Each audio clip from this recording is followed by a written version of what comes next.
Bonjour à tous, donc nous sommes sur la plateforme SLK News avec Victoria Kabea alias du coup VKY. Bonsoir. Bonsoir.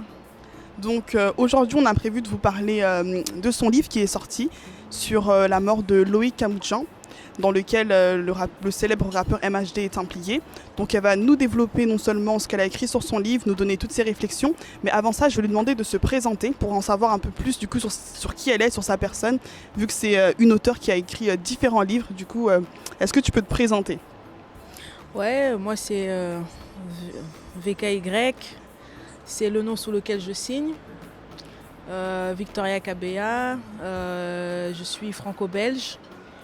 On va dire que je suis une auteure, je fais d'autres choses en même temps. Je suis un peu dans la production. Bientôt, je vais me réorienter dans le cinéma, web-série, etc.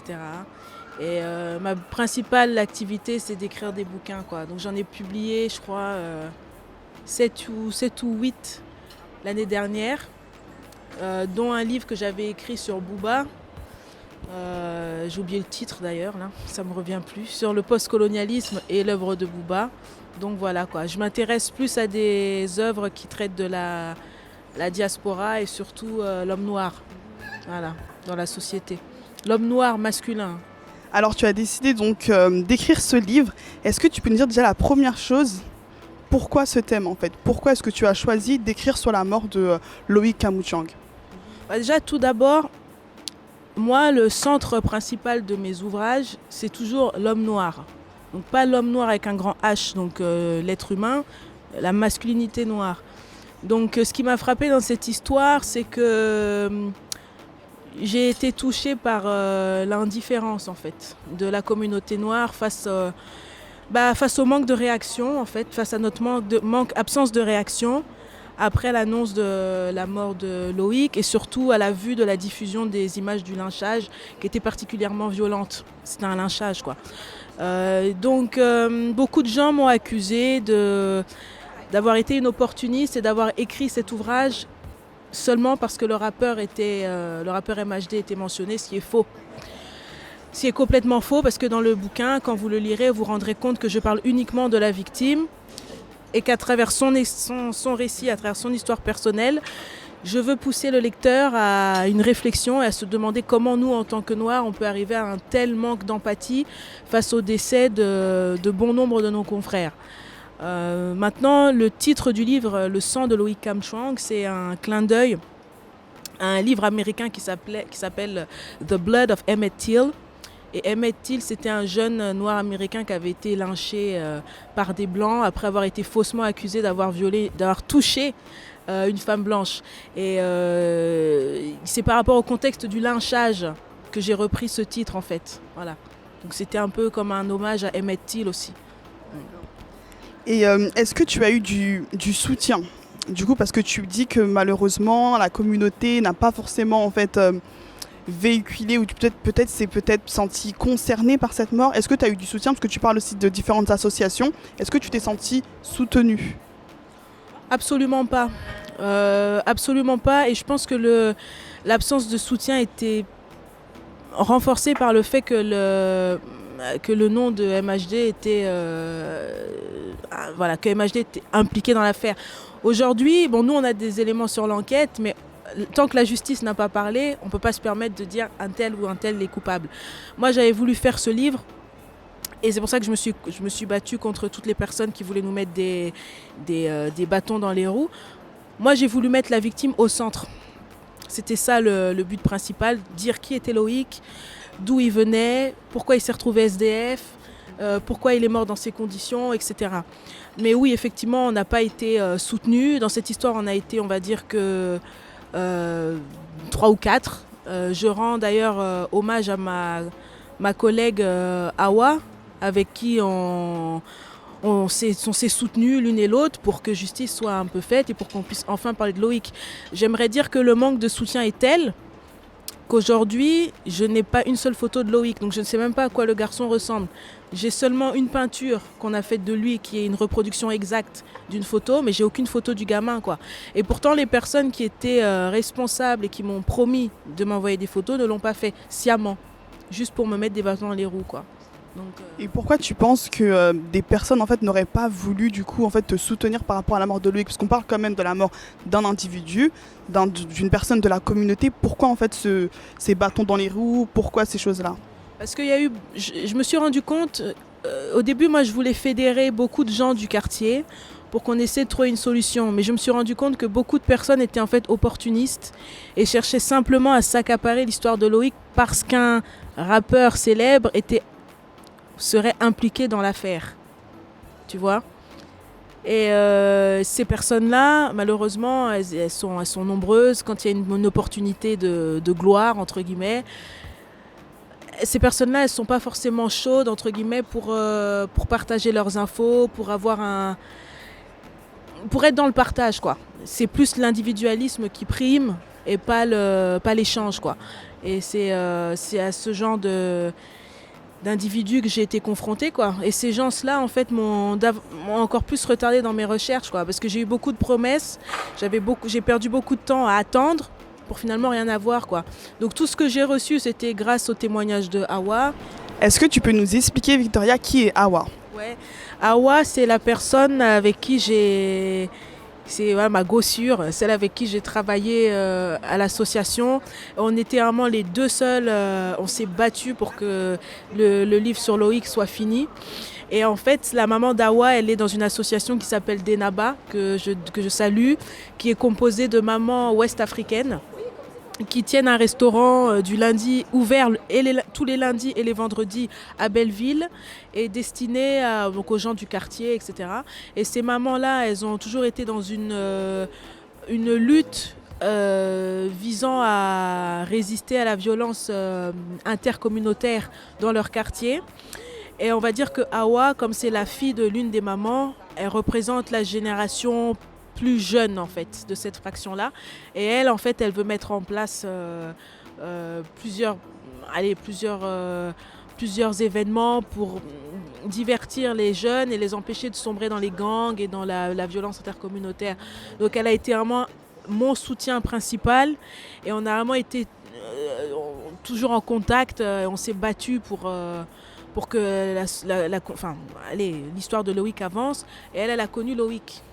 Elle a connu Loïc et elle était très très choquée quand elle a appris sa mort, quoi. Ouais. C'est elle qui m'a donné le maximum d'informations sur lui, quoi, sur comment il était, etc. Ouais. C'est devenu une vraie sista, quoi, vraie sœur. Ouais. On va aussi parler de la forme du livre, parce qu'à un moment donné, en fait, tu en parles dans ton livre. Tu dis « J'ai volontairement décidé d'écourter la longueur du livre afin que le support de lecture soit à l'image de Loïc ». Est-ce que tu peux nous en dire plus? Parce que c'est vrai qu'au niveau de la forme, c'est vraiment c'est petit en fait, c'est vraiment très petit. Symboliquement, le livre est court parce que, à l'image de l'indifférence que Loïc a subie toute sa vie, et à l'image de notre indifférence à nous face à cette histoire, en fait. C'était symbolique, c'était fait exprès. Vu que les gens n'ont pas prêté attention à ça, j'ai pas voulu faire un livre avec un format énorme. J'ai voulu faire un livre avec un format minuscule, à l'image de notre comportement envers l'affaire, quoi. Et tu interprètes en fait dans ton livre la mort de Loïc comme étant la conséquence de l'explosion de la violence dans les quartiers. Est-ce que tu peux également nous en dire plus? En fait, je pense que la violence dans les quartiers, elle a toujours été là. Moi, j'ai pas grandi en cité, donc je vais pas me permettre de parler à la place des banlieusards. La violence a toujours été là. Y a une explosion, c'est vrai. Mais je pense que, comme beaucoup de policiers l'avaient dit au cours de l'enquête, ce qui devrait nous choquer, c'est le fait que les agresseurs soient de plus en plus jeunes, en fait. On a de plus en plus de cas de jeunes garçons maghrébins comme africains, hein, qui soient d'origine du Maghreb, Afrique de l'Ouest, Afrique centrale. Beaucoup de jeunes garçons noirs, etc., qui sombrent dans une ultra-violence de plus en plus tôt. 12 ans, 13 ans, 14 ans, qui s'amusent un peu à se planter, à se poignarder, à se taillader pour prouver en fait qui est le plus fort. Et je pense qu'on est effectivement dans une ère marquée par la dégénérescence sociale où il y a une certaine brutalité bestiale qui prévaut malheureusement. Et je sais pas, peut-être que Je ne peux pas expliquer en fait quels sont les facteurs qui favorisent une telle brutalité, mais c'est vrai que la majorité des agresseurs maintenant sont de plus en plus jeunes, quoi. C'est ça qui est vraiment inquiétant. Et tu t'es rendu sur les lieux du lynchage en février 2019, il me semble. Qu'est-ce que tu as ressenti ou pensé quand tu as mis les pieds à Belleville? Bon, au début, j'avoue que j'avais pas envie d'aller sur les lieux du lynchage, parce que je suis assez sensible. Donc j'ai pas voulu, mais bon, c'est en plein devant, c'est en plein dans tes yeux, donc t'as pas le choix quoi, que de regarder. Maintenant, quand j'ai mis les pieds à Belleville, j'ai été étonnée parce que je m'attendais à rentrer dans un quartier vraiment ghetto. Et en fait, Belleville, je dirais que c'est quand même une zone qui est floue. C'est-à-dire qu'il y a une séparation sociale. Il y a les jeunes qui viennent vraiment des quartiers, etc. Voilà. Et de l'autre côté, tu as un aspect un peu plus blanc, plus bourgeois. Donc il y a un faux semblant de melting pot. Et quand il y a des événements comme ceux de Loïc, chacun retourne dans sa catégorie. Donc les blancs bourgeois vont pas forcément se mêler de ce qui se passe du côté des banlieusards parce qu'ils vont se dire, avec eux c'est toujours comme ça. Et les banlieusards savent que de toute façon les blancs bourgeois vont pas s'intéresser à eux parce que ce sont des blancs bourgeois quoi. Donc il y a un faux semblant de mixité sociale et c'est ça qui m'a le plus marqué. Parce que je m'attendais vraiment à entrer dans une zone séparée. Vraiment, je sais pas quoi, comme quand tu vas à Sevran, quoi. Tu vois déjà que t'es dans le délire, quoi. T'es vraiment dans la zone. Il n'y a pas de mixité. Tu sais que t'es à Sevran, tu sais que t'es dans la zone. Là, c'était différent. Un touriste qui vient sur Belleville, il va se dire, oh, bah tiens, c'est mélangé. Il y a des Chinois, il y a des Blancs. Mais c'est faux, en fait. Tu vois, ouais. Et c'est ça qui m'a le plus marqué. Et comment du coup tu as mené ton enquête? Combien de temps ça t'a pris, non seulement pour récolter les informations et pour rédiger ton livre? J'ai commencé en février 2018, j'ai fini en juin 2000. Non, pardon, j'ai commencé en février 2019, excusez-moi, et j'ai fini en juin 2019. Donc ça m'a pris tout ce temps-là, en sachant que la famille était introuvable. Les gens qui avaient les numéros, et je sais quels gens m'ont mis des bâtons dans les roues sciemment, mais je ne vais pas le dire, je ne vais pas donner les noms dans l'interview. Donc certaines personnes avaient les numéros des tantes de Loïc, de la sœur de Loïc, etc. Ils n'ont pas voulu me les communiquer. Bon, voilà. Même bien qu'ils me l'avaient promis, ils n'ont pas voulu me les communiquer, donc ça m'a retardée. J'ai été retardée aussi parce que beaucoup de garçons du quartier de Loïc, par peur aussi, ne voulaient pas parler, quoi. Parce qu'à l'époque aussi, quand on a commencé l'enquête, tout le monde n'avait pas été arrêté en fait. Et au mois de mars-avril, il me semble, la police a fait encore une nouvelle descente et on a arrêté 3 ou 4 nouvelles personnes quoi, qui n'avaient pas été interpellées avant parce que le célèbre rappeur ne voulait pas balancer de nom. Donc, donc tous ces événements ont fait que j'ai dû prendre beaucoup plus de temps. Et c'est aussi la personnalité de Loïc qui ne m'a pas permis d'en savoir plus, quoi. Parce que c'était un garçon extrêmement effacé, qui ne parlait pas et qui était toujours dans son coin. Donc il y avait très très peu de personnes qui le côtoyaient vraiment. Et ces personnes-là, souvent, elles étaient fuyantes, quoi.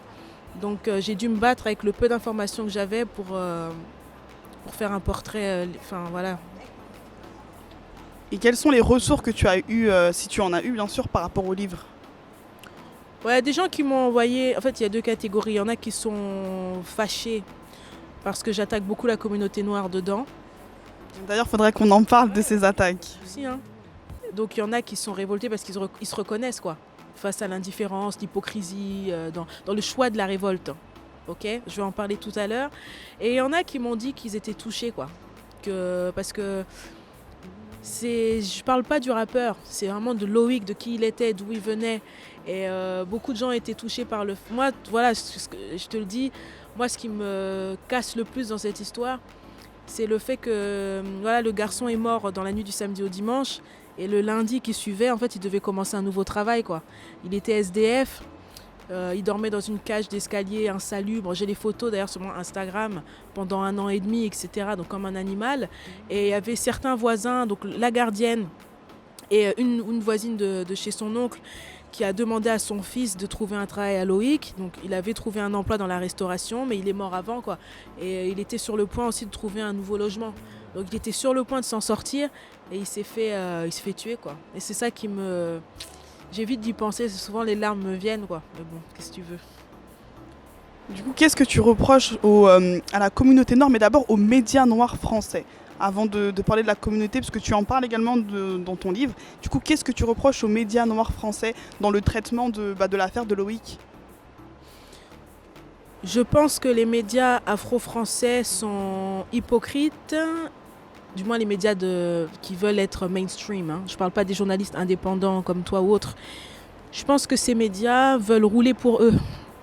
Et comme ils veulent rouler pour eux, ils vont se pencher que sur les affaires qui vont leur rapporter.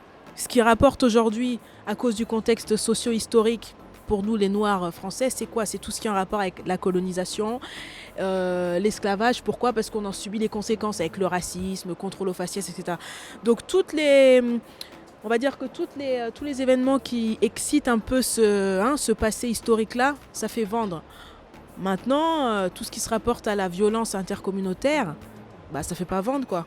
Parce que c'est la sale réalité, c'est le miroir qui nous renvoie en fait à notre réalité, à ce qu'on est capable de faire et c'est le seul, on va dire, c'est un élément qui montre à quel point notre société, notre groupe social ici en France, il est fracturé en fait.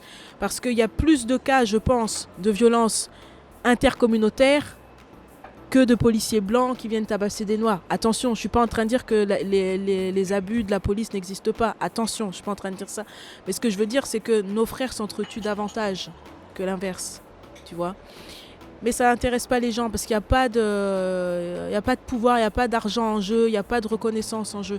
Et beaucoup de médias afro-français utilisent la couverture afro pour se donner un contexte, pour se mettre dans un contexte particulier, mais en vérité, les personnes qui veulent vraiment cibler, ce sont les journalistes blancs, quoi. Et beaucoup de gens qui gèrent des grands médias afro-français rêveraient d'être intégrés, en fait, dans les clics de blancs. Donc, c'est pas parce que tu as un média afro qui s'intéresse à ce que tu fais qu'il est vraiment... que ceux qui ont créé ce média-là sont vraiment à fond dans la cause, à fond dans nos causes, quoi. Tu vois, il y en a beaucoup qui sont... J'ai bientôt fini. Il y en a beaucoup qui sont assez hypocrites, quoi. Mais qu'est-ce qui te fait dire ça? Parce qu'aujourd'hui, tu as parlé du fait que certains médias afro-français parlent du colonialisme, du racisme, du néocolonialisme.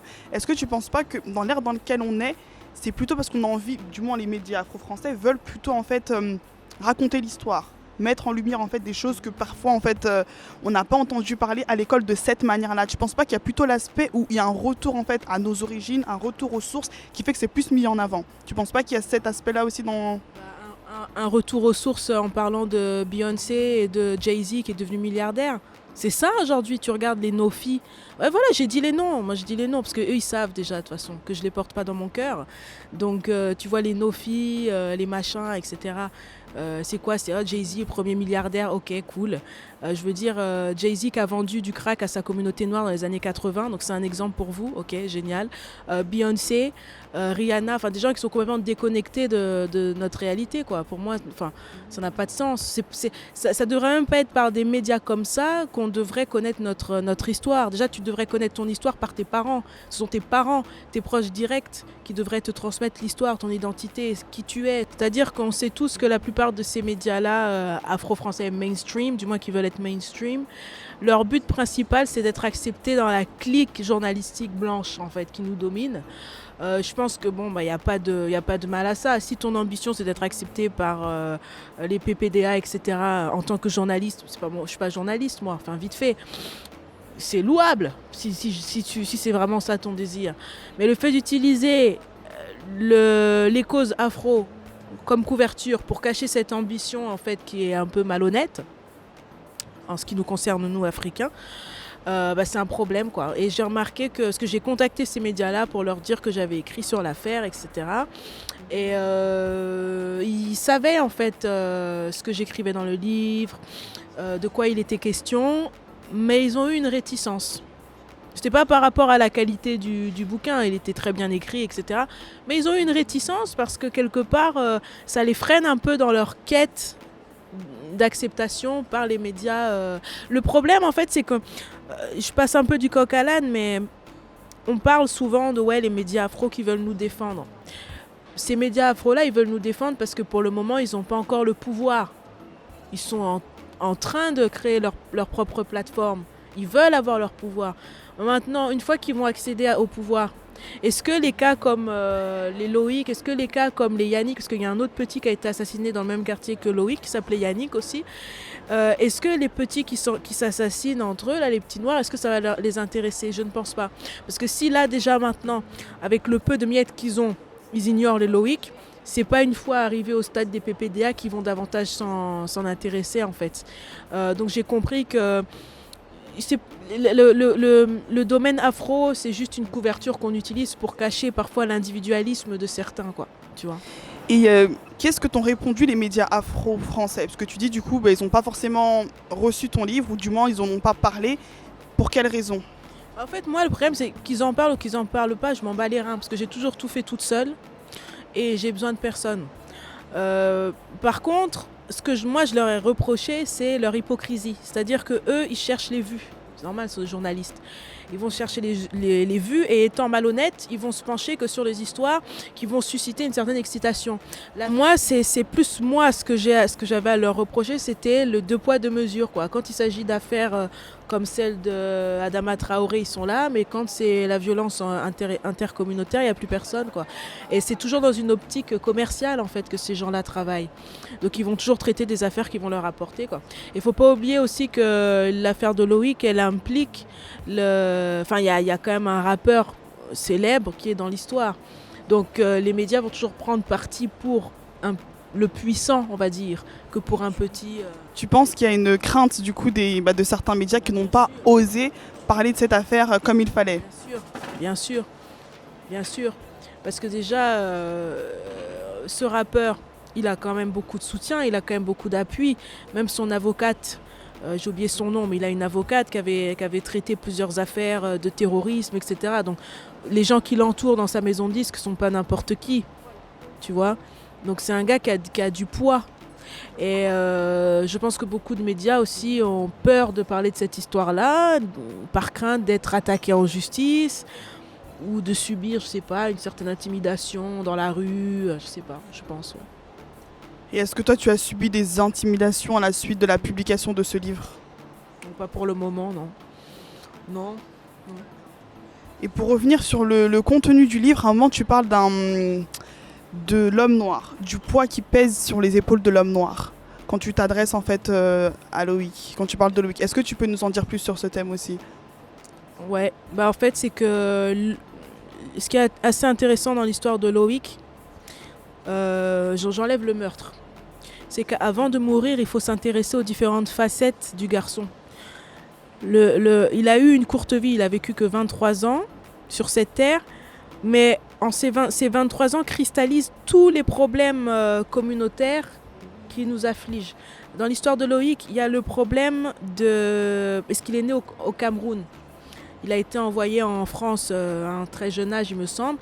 Donc, à travers Loïc, il y a toujours l'histoire, du moins le spectre de l'enfant, entre guillemets, sacrifié qu'on envoie en Europe et sur qui tout repose. Donc, il y a déjà ça. Il y a l'échec de l'immigration.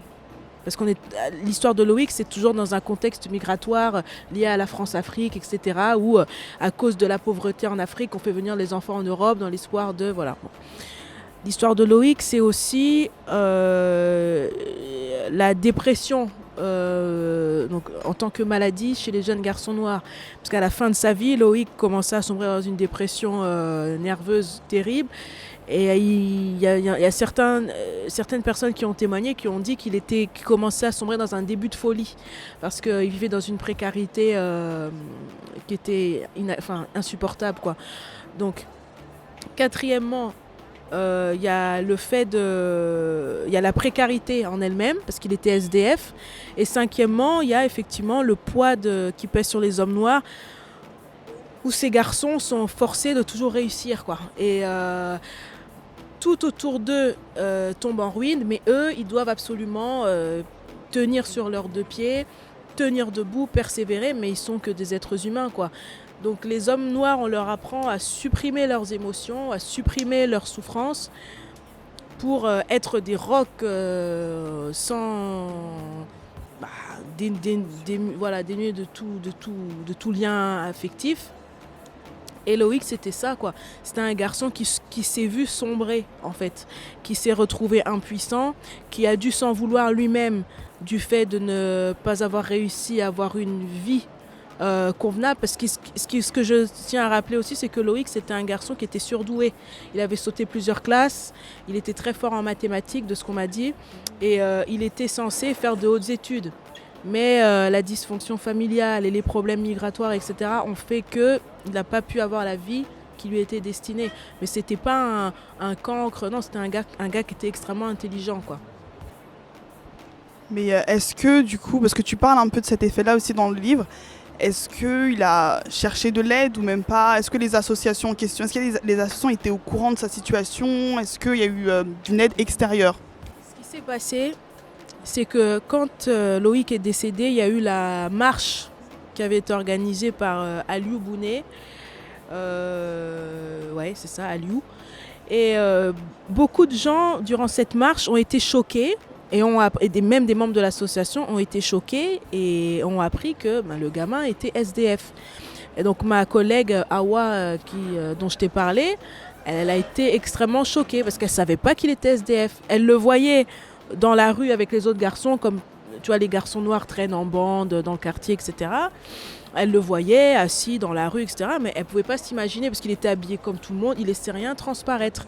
Et donc, il y avait effectivement certaines personnes très très très proches de lui qui le savaient. Et quand sa mort est arrivée, il y a eu un peu un certain clash. C'est-à-dire que ceux qui n'étaient pas au courant sont partis voir justement les personnes qui savaient et leur ont dit « Mais comment est-ce que vous avez pu le laisser dans cette situation ?» Et les gens répondaient « Oui, mais non, mais on lui disait qu'on pouvait l'aider, mais il ne voulait pas. » Ce qui est normal parce qu'aucun SDF ne va accepter qu'on le prenne en charge. En fait, ça ne sert à rien de demander. C'est comme quand on voit une femme qui se fait violer, tu ne vas pas lui demander « Vous voulez de l'aide ?» Tu la prends, tu l'aides. Et c'est ce qu'il aurait fallu faire avec Loïc. Donc beaucoup de gens aussi l'ont regardé. L'indifférence aussi, elle est là. Tu vois, beaucoup de gens l'ont regardé comme un cas irrécupérable, comme le garçon qui dort au parking du sous-sol niveau -2 et qui n'aura probablement jamais de chance de s'en sortir dans la vie, quoi. Ils le regardaient comme ça, comme nous on peut regarder n'importe quel SDF dehors qui demande une pièce. En fait, tu te dis bon bah il est dans cette situation-là, il y aura très peu de chances pour lui de s'en sortir. Et c'est ça ce qui s'est passé en fait. Donc ce qui est triste, c'est que beaucoup de gens étaient en colère d'apprendre que le gamin était dehors, quoi. Parce que s'ils avaient su, ils l'auraient vraiment pris en charge. Et est-ce que tu sais les conséquences de cela, je dirais, depuis sa mort? Est-ce que dans le quartier, il y a eu des moments de sensibilisation, peut-être dans les maisons de quartier ou autres? Est-ce que tu sais si, entre guillemets, il y a une suite en fait à cela? Est-ce que ça a suscité, je dirais, une prise de conscience? Non, absolument pas, parce que ce qui les a choqués dans cette affaire, c'est le fait que Loïc, c'était un garçon qui n'était pas dans les histoires. Donc c'est, on va dire, un dommage collatéral. Ils l'ont lynché gratuitement, alors que c'était un garçon innocent. Donc ils ont pleuré, etc. Mais la vie a repris son cours. Il n'y a pas vraiment eu de marche. Maintenant, nous, avec Awa, on compte organiser une conférence au mois de septembre, à mon retour. On organisera une conférence où on traitera de la violence intercommunautaire avec d'autres intervenants qui viennent d'autres cités. Donc ça, c'est prévu. On devait organiser une marche le jour, pour fêter la première année de sa mort. Ceux qui étaient au quartier n'ont rien organisé. Je tairai les noms sciemment parce que on n'est pas là pour ça, mais ils se reconnaîtront. Donc rien n'a été organisé. Donc nous, on a pris les devants et en septembre, on va refaire quelque chose pour honorer la mémoire de ce garçon, quoi. Mais sinon, il n'y a pas eu de... Non. Et c'est très triste d'ailleurs. Et également, à un moment donné, en fait, dans ton livre, tu dis que la communauté noire de France est rongée en fait par un certain orgueil. Est-ce que tu reproches également à la communauté noire du coup de ne pas avoir organisé quelque chose dans le quartier suite à 1 an de la mort de Loïc?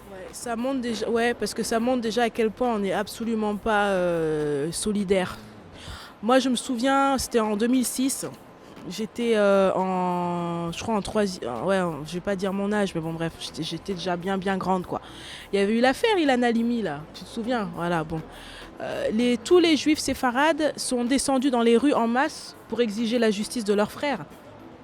Pourtant, il n'y a pas eu de... Enfin, je veux dire, on leur a pas mis la pression, un couteau sous la gorge pour que descendez, manifester pour la mémoire d'Ilan. Ils l'ont fait naturellement parce qu'on a attaqué quelqu'un de leur communauté. Et ce que je reproche à la communauté noire, c'est de 1, manque de solidarité, et de 2, hypocrisie totale. Parce que quand les Noirs se disent être conscients et revendiquants, souvent ils choisissent leur combat sciemment. Par exemple, quand un policier blanc va tuer ou taper un noir, comme l'affaire Théo, l'affaire Adama Traoré, là automatiquement ils vont se lever, ils vont manifester. Pourquoi? Parce qu'ils savent qu'à la clé, il y aura les médias, il y aura les blancs qui vont écouter, qui vont se retourner, qui vont regarder, tu vois. Mais quand il s'agit d'une violence entre nous, il n'y a plus personne. Parce qu'on a tellement un complexe de nous-mêmes et on a tellement cet esprit, ce complexe d'infériorité qu'on se dit que tout ce qui se passe entre nous, tout ce qui concerne la fracture de notre communauté, en fait, n'est pas intéressant, donc ne mérite pas de la valeur, tu vois. Et ce que les gens ne comprennent pas, c'est que plus il y aura des cas comme ceux de Loïc, de violence, de barbarie intercommunautaire, plus il y aura des cas comme ceux de Adama Traoré. Parce que comme on est incapable de se gérer nous-mêmes, la police, elle va nous voir comme des sauvages incapables de se gérer. Donc il y aura plus d'abus de la force policière, tu vois. C'est un cercle vicieux. C'est le serpent qui se mord la queue, tu vois. Et c'est aussi pour ça souvent que j'ai été attaquée, parce que j'expose ce 2 poids 2 mesures. Normalement, il devrait y avoir des manifestations pour tout. Et pour quand les Blancs nous attaquent, et pour quand on s'attaque entre nous. Surtout quand on s'attaque entre nous. Alors, il y avait une fille, une antillaise, qui m'avait dit sur Facebook, oui, mais on ne peut pas descendre dans la rue tous les jours pour manifester contre la violence intercommunautaire. Et je lui ai dit, les gilets jaunes, alors, ça fait depuis 70 semaines qu'ils descendent dans les rues tous les samedis pour réclamer des trucs. Bon, je pense que là, ils sont partis en vacances, mais à la rentrée, ça va reprendre. Les gilets jaunes, ils sont toujours là. Donc, il n'y a aucune excuse, en fait. Tu vois. Donc pour toi, est-ce que ça traduit un manque d'intérêt, un manque de solidarité plus, je dirais? Manque de solidarité, manque d'intérêt, hypocrisie et aussi complexe d'infériorité, quoi. Tout ça réuni. Et quelle solution du coup? Parce que c'est des choses, on entend souvent parler de ça. C'est pas la première fois, je pense pas que ce sera la dernière. Quelle solution tu préconises, si du moins tu en as? Moi, j'ai aucune solution à leur donner, parce que si déjà ils veulent pas changer eux-mêmes, c'est pas moi, c'est pas en donnant des conseils qu'ils vont m'écouter. Ce sont des gens qui sont bornés, qui ont décidé que les choses étaient faites ainsi, qui vont pas forcément changer. Donc moi, j'ai rien à leur donner comme message. Mais ce que je peux dire, c'est que mieux vaut être 2 ou 3 personnes sincères qui veulent vraiment changer les choses que 10 000, quoi. Parce qu'on sait très bien que quand vous êtes 10 000 pour une cause, il y aura toujours des combats individualistes, certains qui voudront mettre des bâtons dans les roues des autres, etc. Et moi, je suis plus en fait dans la justice, et ceux qui veulent la justice sont toujours très peu nombreux. Et donc moi, je préfère marcher avec des gens qui sont aussi pour la justice, même si on n'est que 2 ou 3, c'est pas grave. Avec Awa, on n'était que 2, mais on réussit petit à petit à faire de grandes choses, quoi. C'est un miracle que ce livre soit sorti et que je sois là en train de faire une interview pour la promotion, quoi. Du coup, on va finir maintenant notre interview avec Victoria. Mais pour finir, j'aimerais tout simplement te demander quel est le message que tu as voulu du moins apporter, juste pour résumer en fait par rapport à toutes les réflexions qu'on a eues, que ce soit sur l'indifférence qui a été malheureusement manifestée face à la mort de Loïc et tout ce que tu as évoqué. Quel est le message que tu aimerais apporter? Est-ce que c'est plus un appel à la compassion, à plus d'humanisme, à plus un déclic en fait dans la communauté? Donc quel est le message que tu aimerais faire passer pour clôturer cette interview? Déjà, Loïc repose en paix, tout d'abord. Ensuite, un appel à la compassion totalement. Et surtout, le but du livre, c'est pas tant d'attaquer, mais c'est de nous pousser à la réflexion, de savoir comment on peut arriver à un tel degré d'indifférence, en fait. C'est ça, en fait, qui est vraiment aberrant, en fait. C'est ça qui me choque le plus. Le fait de voir que voilà, les images de son lynchage ont été diffusées, on a eu les détails de ce qu'il a subi, il n'y a pas de réaction. En fait, le livre, c'est plus ça, quoi. C'est vraiment nous pousser à changer d'état d'esprit, quoi. Voilà. Sans vouloir donner de leçons aux gens, parce qu'ils ne vont pas écouter de toute façon. Du coup, où est-ce qu'on peut retrouver le livre? Moi, je publie toutes mes œuvres sur Amazon et j'en suis fière. On m'a reproché plusieurs fois de ne pas mettre mes livres en librairie, mais c'est sur Amazon que je fais mon business. Et c'est beaucoup plus rapide, j'ai toute la liberté que je veux, d'explorer tous les thèmes que je veux, donc tout est sur Amazon, quoi. Où est-ce que toi on peut te retrouver, du coup ton actualité, est-ce que tu peux nous partager, je ne sais pas si tu as un site internet, ton Instagram ou autre, est-ce que tu peux nous les partager? J'ai mon Instagram, Victoria-KBA. En photo de profil, c'est la peinture de Loïc, son visage. Donc vous pouvez me suivre là parce qu'Instagram, c'est vraiment ma plateforme, c'est ma maison. Sinon, le site internet est en train d'être fait, quoi. Et il y a d'autres projets qui sont en train d'arriver, d'écriture, dans le cinéma aussi, court-métrage que je vais écrire, réaliser, donc pas mal de trucs, quoi. En tout cas, merci beaucoup Victoria d'avoir été présente. Retrouvez-nous donc comme d'habitude sur SLK News avec d'autres informations sur Instagram, sur Facebook, sur Twitter. C'est la même chose et à très bientôt. Merci. Victoria, concernant le livre Le sang de Loïc Camoutian, qu'est-ce que tu aimerais bien développer encore? En fait, tout à l'heure, quand tu m'as posé des questions, les gens qui vont regarder l'interview vont penser que je ne fais qu'attaquer la communauté noire. Derrière, en fait, l'indifférence, donc notre indifférence envers le cas de Loïc, il y a aussi le fait qu'on a été victime pendant près de 400 ans et un siècle de colonisation. On a été victime de violences physiques, en fait, de la part de l'entité coloniale. Ce qui fait que, quelque part, le complexe d'infériorité qu'on a, il se révèle, en fait, par le fait qu'on ait un manque d'intérêt pour nos propres corps. C'est-à-dire qu'au long de l'histoire, on a eu des leaders qui ont été assassinés, on a vu les colons nous massacrer, nous tuer, etc. Ce qui fait que pour nous entretuer, nous torturer, c'est devenu quelque chose de normal, en fait. Parce qu'on a toujours vu ça. On l'a toujours vu, on l'a toujours vécu. Donc, puisque les entités qui nous ont dominés, nous ont maltraités, nous ont considérés comme des moins que rien, la conséquence de ce traumatisme aujourd'hui vient du fait que nous aussi, par conséquent, on considère que nos vies sont minables et que nos corps n'ont pas de valeur. C'est pour ça que quand on voit dans la vidéo du lynchage de Loïc, qui se fait tabasser comme un chien et qu'à la fin, il y a un mec qui le traîne pour jeter son cadavre sur le trottoir d'à côté parce qu'ils sont sur le point de redémarrer en voiture, ça a choqué les gens, mais pas tant que ça, parce qu'on a eu l'habitude, en fait, pendant 400 ans, d'être traités comme des esclaves. Et je pense que derrière la violence intercommunautaire, le cas de Loïc, etc., il y a toujours le spectre de la violence coloniale et historique qui règne. Et je pense que l'une des façons de régler cette indifférence et ce manque de solidarité entre nous, la seule façon de régler tout ça, c'est de régler d'abord le problème de l'impact psychologique colonial, quoi, je pense.